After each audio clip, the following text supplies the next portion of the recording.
kursi roda. Ya. Sehingga langsung tutup begitu dengan membukanya. Nah, apakah di hotel ini nanti besok kita ditelepon nama yang punya hotel. Ini ngapain nih lihat-lihat gitu ya? Gak apa-apa. Ya, ramnya aja curam-curam ya. Udah lihat belum ram yang di sana itu? Udah ya gitu. Nah, kalau teman-teman di area gitu, Mbak, ini areanya terbatas. Ada namanya ram berundak. Ya, jadi ram itu enggak harus gini terus Bapak Ibu. Ada ram yang bisa melandai gini, ada resnya, balik lagi ada resnya. Nah, makanya kalau mau mendesain infrastruktur itu tanya dulu arsiteknya. Mas, tahu universal design enggak? Gitu. Ya. Dah? Bisa didiskusikan 5 menit, lalu nanti bisa bersharing bersama. Monggo silahkan. Sambil mengunyah apa coffee break ya. Menikmati coffee break, silahkan. Ya? Oh, apa itu Bu? Waduh, beresiko snacknya. Iya benar itu. Enggak, silahkan yang toilet tadi dilihat di formnya. Di formnya tuh lengkap toilet apa saja yang enggak terstandar, dituliskan di dalam form. Nanti supaya kita bisa jadi bahan sharing. Ada toilet, ada ram, ada ruang parkir. Jika ada pertanyaan juga diperbolehkan, monggo silahkan. Yang berkaitan dengan infrastruktur, akreditasi, boleh. Akreditasi infrastruktur maksudnya ya. Apakah tadi toiletnya bisa untuk masuk kursi roda? Tadi enggak ada yang pakai kursi roda kok yang ke toilet tadi kayaknya. Udah tak tawari tadi ada kursi roda nih, mau dicoba apa enggak? Nah, ukurannya apakah sudah lebih dari 98 cm, sudah lebih dari 1 meteran lebih? Ya. Bisa masuk apa enggak? Terus pintunya adakah undaan itu apa ya? Bidang tangga kecilnya gitu untuk bisa masuk, keluar. Apakah di dalam, kalau saya lihatnya toilet perempuan ya. Kalau toilet perempuan kan ada 2 bilik itu ya. 2 bilik itu apakah bisa untuk dimasuki kursi roda? Apalagi kursi rodanya muter ya, masuk aja nggak bisa ya. Mau muter dari mana, mau manuver dari mana gitu ya. Lalu apakah ada tanda? Tanda signage itu tanda petunjuk gitu ya. Kalau teman-teman lihat ada, oh itu signage, itu artinya tanda petunjuk ke toilet. Ada apa enggak? Itu sering tuh hal kecil tapi yang membuat stressful ya. Udah nahan pipis, ke toiletnya mana, enggak ada tandanya gitu ya. Apakah ada petunjuk berwarna? Kalau rumah-rumah sakit yang modern atau layanan kesehatan yang modern tuh bermain warna biasanya teman-teman. Tiap unit warnanya dibedakan. Mau ke kasir, di lantainya itu ada warnanya. Membantu yang low vision atau lansia nggak kebingungan untuk mencari kasir. Dah? Coba dibaca dulu. Kalau ada 5 menit nanti kita sharing bersama 1-2 finding atau temuan ya teman-teman. Nanti dicatat. Kelompok mana dulu nih yang mau sharing? Kelompok, woi tepuk tangan untuk kelompok 2. Okay.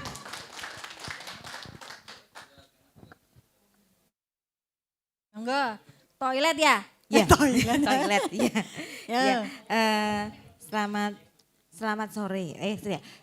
Selamat pagi dulu ya biar pada semangat dong, ya. Biar semangat. Selamat pagi. Iya, lupa. Tak ulangi lagi. Selamat pagi. Baru. Ya, di sini kelompok 2 kebagian tugas untuk melihat menganalisa toilet yang ada di Hotel Metro. Ada beberapa yang dari kelompok 2 yang dilihat dianalisa. Ya. Terkait yang pertama, lantai tidak rata. Dari masuk kamar mandi itu lantainya tidak rata, Licin jadi ada nggak, Bu? resiko jatuh. Nah. Lantai licin. Ukuran WC juga tidak sesuai dengan ukuran kamar mandinya terlalu kecil. Ya. Ya, tidak sesuai, harusnya 3 kali 3 meter. Jadi akses untuk kursi roda tidak bisa masuk. Ya, berarti Terus, nggak bisa masuk ya kursi roda ya. Oke. nggak masuk. Pintu juga handle pintunya itu putar. Jadi Putar. sulit ya, Oke. harusnya yang mudah. Engselnya jangan yang putar gitu. Terus dari itu tidak ada akses gambar arah ke toilet, tidak ada gambar toilet, hanya ada gambar laki-laki sama perempuan. Jadi kalau ngira-ngira itu tempat ganti baju atau tempat toilet. Ya, oke. Ya, itu. Ya. Terus tidak ada keset. Oh, tidak Ya, ada tidak ada lantainya, keset nggak ada anti-slipnya. keset, slip. Ya, Oke. itu. Terus WC tidak ada handrailnya, arah ke masuk WC mau ke wastafel itu juga tidak ada handrailnya. Jadi kalau memang ada difabel yang mungkin masuk menggunakan juga kesulitan Oke. karena nggak ada handrailnya. Tidak ada emergency call, mungkin pada saat di kamar mandi butuh bantuan Ya. atau mungkin adalah jatuh atau mungkin ada Ya. hal-hal yang tidak diinginkan, tidak ada emergency call. Terus tidak ada guiding blocknya, Guiding jadi semuanya blocknya, licin semuanya. Oke. Terus dilihat dari tempat sampahnya semuanya injek ya. ya. Jadi kalau Yang Yalah. berkursi roda nggak Iya, bisa buang nggak bisa sampah. buang sampah. Ya, Mungkin harus ada sampahnya di 2. atas. Iya. Oke. Itu. Kerannya Bu, kerannya Kerannya wastafel juga keran wastafelnya Oh, putar. putar. Iya. Oke. Jadi sulit ya. sulit. Sulit. Terus itu. kalau Ibu jadi auditor, terus apa yang harus dilakukan darurat SOP-nya? Kalau Semuanya ada diganti itu. Waduh. Orang finansial mana orang finance ini marah-marah ini maksudnya. Iya, karena mulai dari petunjuk sudah tidak ada yang jelas ya. Tulisannya juga tidak jelas, kurang tebel, kurang menyala. Petunjuknya juga tidak jelas dari awal. Oke. Masuk pintu juga tidak geser tapi dorong. Ya. Ya, dari handle pintunya juga putar, sulit sekali. Itu berarti diganti semua dari awal. Oke. Terus dari masuk kamar mandi sudah ada Trap-trapnya. Iya, trap-trapnya. Oke. Untuk kursi roda tidak bisa masuk. Oke, good Harus point. diperlebar. Siap. Terus masuk lagi handrail masuk tidak ada. Masuk kamar mandi handrailnya juga tidak ada. Pintu kamar mandinya juga masih pakai putar, sempit sekali, tidak geser. Oke, Iya. baik, sip. Terus di kamar Ada lagi? di wastafelnya putar, enggak itu ya. Berarti kayaknya butuh 500 juta ya Bu ya. Iya. Untuk buat itu. Oke. Iya. Matur nuwun, terima Nggih, kasih. ada Tepuk tambahan tangan. dari tim 2? Ada yang tambahan Oh, tim enggak. 2? Nah, oke, terima kasih tim 2. Selanjutnya tim toilet selanjutnya. Silakan monggo. Ada yang sama, bisa yang agak berbeda gitu mungkin J. Sini aja. Oke, terima kasih atas kesempatannya mewakili dari kelompok 1 tadi mengamati toilet. Sebagian besar sudah disampaikan oleh kelompok 2, kami juga setuju ada yang seperti disampaikan tadi. Mungkin tambahan wastafel kan itu sejajar gitu, terus Ya. kemudian mungkin ada wastafel yang ketinggiannya harus berbeda begitu Ya. untuk anak kecil ataupun yang mungkin tidak bisa mencapai. Kemudian wastafelnya juga ada sudut-sudut yang berbahaya begitu. Kemudian Tinggi wastafel. ya tinggi wastafel. Ya. Tinggi wastafelnya anjir. Gambar Ada tadi lagi? sudah cukup sih. Paling itu aja kalau menurut kami. Oke, sip. Terima kasih banyak. SOP yang bisa disarankan kepada hotel ini adalah kecuali membongkar itu adalah Pokoknya kalau ada difabel, ada yang pakai kursi roda harus diantar dan harus diantar ke kamarnya. Untuk bisa harus dibukakan satu kamar. Tapi kita belum tahu kamarnya akses apa enggak ya. Oke, baik. Lanjut. 3, ya silakan. Baik, terima kasih. Dari kelompok 3 tadi kami disuruh mengobservasi, diminta mengobservasi untuk RAM. RAM yang pertama kami temukan di samping musola itu sudah sesuai ya Bu. Sudah ada line penanda tingginya, jadi dia ada garisnya. Ya. Kemudian dia juga permukaannya kasar, jadi Ya. kemungkinan licinnya kecil, hanya saja memang sempit. Jadi hanya bisa dilalui oleh person saja. Yang RAM kedua yang kami temukan di pintu masuk area aula tidak ada line-nya, kemudian permukaannya juga licin. Jadi memungkinkan terpleset sangat tinggi. RAM ketiga di lorong kamar lantai 2, sana itu ketinggiannya kurang lebih 60 cm ya Mas tadi ya. Luar biasa ya. Ya, bahannya juga itu dari bludru, jadi kemungkinan bagi caregivernya ataupun pasiennya resiko tinggi juga. Jatuh. Kemudian kemiringannya tadi sekitar 45 derajat. Ya. Apa yang bisa dilakukan untuk yang RAM yang bludru itu tadi? Mungkin itu bisa dibikin inovatif seperti yang Ibu sampaikan tadi. Tidak, kemiringannya tidak seperti itu, bisa naik berapa derajat, kemudian dibikin datar dulu, naik lagi, dan bahannya jelas harus kasar, memungkinkan resikonya berkurang. Betul, dihilangkan semua tangganya, dibuat semuanya adalah jalur RAM gitu. Jadi siapa saja boleh menggunakan akses. RAM itu bukan hanya untuk berkursi roda ya Bapak Ibu, tapi untuk semua orang. Kita yang lagi ini lututnya cenut-cenut kan milihnya RAM toh? Nah ya gitu. Oke, terima kasih, tepuk tangan untuk kelompok 3. 3 bukan? 4? 3. Lanjutnya kelompok 4 apa 5? 4? Yuk monggo silahkan. Area parkir. Oke, terima kasih. Ini dari kelompok 4 mungkin menyampaikan dari evaluasi sekilas tadi yang kita laksanakan di halaman parkir Hotel Metro. Ya, pengecekan tanggal 28. Dilakukan oleh kelompok 4 dan kelompok 5. Mungkin kelompok 5 sudah punya hasil, nanti bisa penambahin. Yang pertama adalah terkait dengan ruang parkir terletak di rute terdekat menuju pintu masuk. Ini ada 2 rute parkir yang ada di samping dan di depan. Memang semuanya mendekati pintu masuk, cuman di situ tidak terdapat drop zone khusus disabil. Jadi tidak ada penanda untuk kapan dia harus diturunkan, di mana. Karena posisinya umum untuk semuanya. Satu itu. Yang kedua adalah untuk belum terdapat simbol untuk jalur-jalur disabil, belum ada. Jadi penanda belum ada, jalurnya mana masih umum ya. Karena di hotel mungkin kita nyadari belum banyak penanda untuk kasus-kasus disabil, tapi harapannya kalau bisa ada. Ya. Terus selanjutnya terdapat rambu tegak atau signet, ini yang terhalang kendaraan parkir sebenarnya tidak ditemukan tadi saya, entah nanti kelompok 5 menemukan, nanti saya tidak tahu. Saya belum menemukan ya. Selanjutnya untuk lokasi parkir memiliki pencahayaan kubu di waktu malam itu kalau ini tadi belum dihidupkan, tapi saya lihat lampunya memang jaraknya jauh. Jadi mungkin kalau untuk malam kurang terang, kalau untuk yang berkebutuhan khusus atau disabil.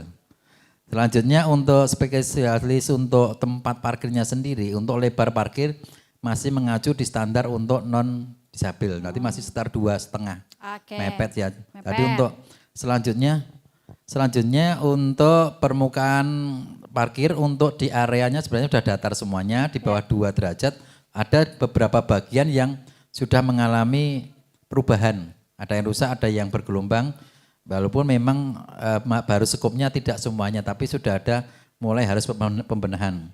Selanjutnya untuk yang terdapat di jalur dari parkir kram masuk ke hotel, ini masih ada 2 jalur yang di harus samping itu agak tinggi ya, mungkin sekitar 30 cm yang sebelah sana. Kalau yang depan itu sudah lebih turun, tapi memang akses masuknya tidak melebihi 1,5, jadi masih sekitar 1 meteran. Jadi kalau untuk akses saya rasa masih kurang untuk manuver dan lain-lain. Jadi mungkin untuk secara garis besarnya untuk perbaikan memang ada, minimal untuk awal mungkin penandaan dan jalur-jalur khusus yang disiapkan memang khusus untuk disabilitas. Mungkin itu dari kelompok 4, mungkin nanti disempurnakan kelompok 5. Monggo, Terima kasih. kelompok 5, tepuk tangan untuk kelompok 4. Kelompok 5 ada yang mau ditambahkan atau sama? Ada yang mau ditambahkan? Oke. Izin Bu, Assalamualaikum warahmatullahi wabarakatuh. Waalaikumsalam warahmatullahi Oke, wabarakatuh. selamat sore Bapak Ibu semua dan narasumber. Mohon arahannya nanti. Ini kami tadi melakukan pengamatan ya Bu, Ya. ya, verifikasi ke lapangan. Kami ditugaskan sama dengan kelompok 4 yaitu di area parkir. Kami pengamatan di 2 area parkir yaitu area parkir belakang. Belakang ya, sama dan depan. Dari hasil pengamatan langsung ya Bu, Ya. 1. Belum, sebetulnya sudah ada jalur, oh ini arah masuk, ini arah keluar, tetapi lokasinya kan di bawah ya Bu. Dan kami rasa itu pun bagi yang tidak penyandang disabilitas pun dengan penanda alur seperti itu kurang cukup memadai. Jadi kurang informatif, kurang memadai, dan juga untuk disabilitas sendiri, parking disabilitas tidak ada. Jadi tidak ada penanda ini jalur parking disabilitas, itu dari penanda alurnya. Kemudian untuk di area parkirnya sendiri, karena mungkin belum terpikirkan, tapi pemikiran kami di sini walaupun ini hotel, kami kan pakai juga kalau hotel itu juga area publik ya. Jadi semua penyandang bagi pasien ataupun penyandang disabilitas juga berhak mendapatkan haknya di semua publik tempat publik termasuk juga hotel. Di area parkir itu juga belum ada plotting area khusus untuk parkirnya disabilitas ya. Belum ada plottingnya, tentu saja belum ada penanda ini adalah parking disabilitas. Itu kemudian masuk di lobi di area parkir depan ada dropping zone di situ. Di dropping zone itu kami amati, jadi areanya kalau seumpama itu luasannya luasan dengan luasan segitu, jadi dropping zone tidak steril. Artinya ada mobil yang memang parkir di area dropping zone, di mana ketika nanti kita nepake ada pasien disabilitas yang turun dari mobil, itu tidak cukup luas, luasannya tidak cukup luas untuk pasien ataupun penyandang disabilitas untuk turun dan menurunkan alat bantunya. Ya, disabilitasnya. Gitu, Oke. Itu kemudian lagi kami juga amati untuk akses itu ya. Apa jenisnya rem ya, Ya, Bu, rem. Akses remnya itu juga masih cukup sempit ya Bu, belum aksesibilitas untuk kursi roda belum cukup memadai, belum ada handrailnya juga. Kemudian lagi kami amati, semestinya di situ harusnya ada petugas yang standby. Jadi beliau bisa mengamati selain memberi pelayanan parkirnya sendiri atau informasi yang lain, beliau juga harus tanggap ya. Petugas di situ harus tanggap tamu konsumen yang datang itu apakah penyandang disabilitas atau tidak. Jadi belum ada petugas yang standby walaupun tempatnya ada. Mungkin karena apa? Mohon itu nanti mungkin bisa diperhitungkan untuk manajemen untuk tetap harus ada petugas yang standby. Kemudian lagi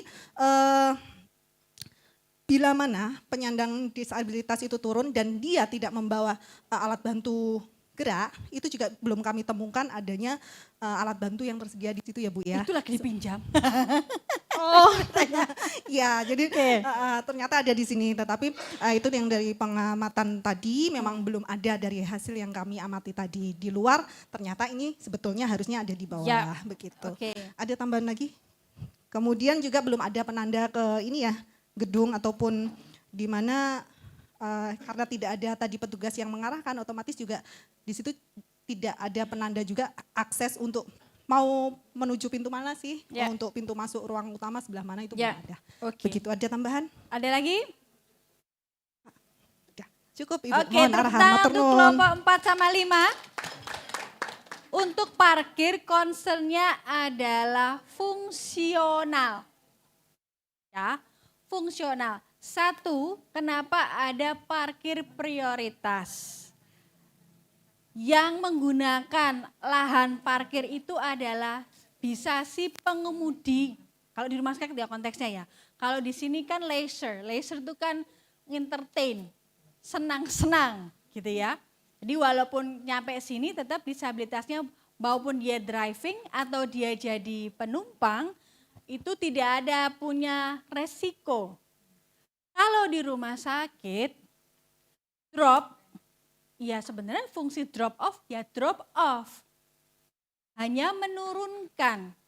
Padahal kalau di rumah sakit ya, kan kalau menurunkan supirnya, nah itu kan berarti masih sadar, masih bisa nyupir Pak, gitu kan biasanya ya. Tapi kalau misalkan si supirnya adalah saya disabilitas atau saya pengguna kursi roda, saya membawa orang tua saya yang ke UGD, berarti saya ngedrop, saya ke parkiran disabilitas karena saya pengguna kursi roda. Nah kenapa kok parkiran itu harus berwarna cerah? Jangan biru. Biasanya biru-biru tapi ada kuningnya. Kalau biru ada kuningnya enggak apa-apa. Karena kenapa kok warnanya cerah? Karena ada low vision. Lansia itu juga punya penurunan impairment penglihatan. Jadi sebenarnya parkir itu parkir priority ya. Tetap aja kayak tadi akses toilet ada gambarnya siapa. Lansia banyak sekarang masih bisa driving. 70 umurnya, 80 umurnya. Tapi penglihatannya pasti menurun sehingga diakomodir dengan lapangan tempat parkir tersebut. Drop off ya kalau kita di rumah sakit ya gunakan drop off untuk hal ngedrop off gitu. Kalau ada ambulan dan harus siap siaga ya jangan sampai siapapun mau dokter kah di situ mau apa ya jangan menempatkan ada yang parkir di situ karena sifatnya adalah mobility yang cepat. Kita apalagi kita di layanan kesehatan kecuali di sama poliklinik kan juga gitu ya ngedrop lalu nyari parkir. Nah kalau misalnya pengendaranya seperti saya pakai kursi roda, saya disabilitas tangan gitu membutuhkan ruang yang lebih luas ya itulah adanya fungsinya itu. Tadi berarti adalah feedbacknya mungkin belum dipikirkan oleh si hotel ini gitu untuk bisa membuka layanan untuk parkir prioritas. Lalu yang kedua karena nggak ada tempatnya, nggak ada petunjuk arah. Kalau nggak ada petunjuk arah berarti dia belum aware, belum sadar bahwa oh ada ya hal untuk kebutuhan. Yang kedua, yang penting ada. Nah ini Bapak Ibu, kalau infrastruktur jangan yang penting ada. Walaupun ada, terus standarisasi apa tadi akreditasi ya tetap nilainya elek wes buang duit udah buang duit atau ramnya salah akreditasinya dapatnya nggak maksimal. Jadi dalam aksesibilitas 3 prinsip tadi yang depan itu adalah kunci utama. Yang pertama desainnya untuk menurunkan menghilangkan hambatan, yang kedua desainnya bisa digunakan oleh seluruh orang dan yang ketiga ingat fungsi partisipasi dalam membuat, mencoba sampai finalisasi. Jadinya nggak salah, nggak buang duit, nggak buang budget, nggak berantem antara si desain sama yang mengelola uang gitu ya. Dan bisa digunakan atau difungsikan dengan baik. Dan yang keempat, maintenance. Maintenance itu ya jangan kalau mau akreditasi aja, maintenance itu ada SOP-nya. Tata kelola maintenance harus ditegakkan karena kita punya 150 setiap harinya, kali 20 hari. Nah, itulah orang-orang yang mengakses tempat kita. Terima kasih banyak, mudah-mudahan ini sesi bisa berfungsi besok teman-teman waktu kelangan. Mudah-mudahan bisa jadi modalitas untuk kita bisa berefleksi ke layanan kesehatan kita masing-masing. Mohon maaf jika ada tutur kata yang salah, mudah-mudahan bermanfaat. Terima kasih banyak. Assalamualaikum warahmatullahi wabarakatuh. Oke, terima kasih Ibu Rita. Kita beri aplaus sekali lagi pada Ibu Rita yang luar biasa. Ya, materi yang semakin memperjelas kita ya Bapak Ibu ya. Kalau tadi di awal itu kan tadi tentang regulasi, undang-undang dan lain-lain. Nah, dengan Bu Rita tadi menyampaikan